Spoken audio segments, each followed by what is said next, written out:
उद्योगांनी किरकोळ पंपावरून होणारी व्यावसायिक इंधन खरेदी तात्काळ थांबवून शासन निर्णयानुसार तेल कंपन्यांसमवेतचे थेट अधिकृत खरेदी करार पुनर्संचयित करावेत। तेल कंपन्यांनी किरकोळ विक्री केंद्रावर नियमांचे पालन सुनिश्चित करीत थेट खरेदी करणाऱ्या औद्योगिक ग्राहकांना विनाविलंब इंधन उपलब्ध करून द्यावे, अशी सूचना जिल्हाधिकारी आयुष प्रसाद यांनी केली आहे। जिल्ह्यातील इंधन पुरवठ्याची सद्यस्थिती समजून घेत उद्योगांची अडचणी जाणून घेणे व उद्योग व तेल कंपन्यांमध्ये संवाद साधण्यासाठी जिल्हाधिकारी प्रसाद यांनी अध्यक्षतेखाली जिल्हाधिकारी कार्यालयात आज बैठक आयोजित करण्यात आली होती।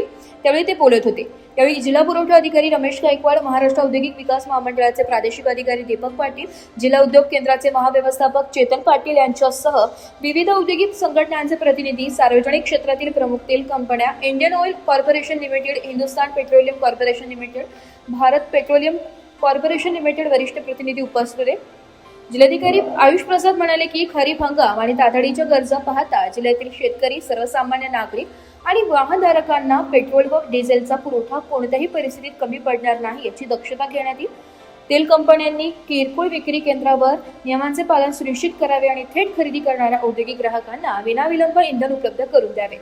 ब्युरो रिपोर्ट, नाशिक लोकशाही न्यूज, नाशिक।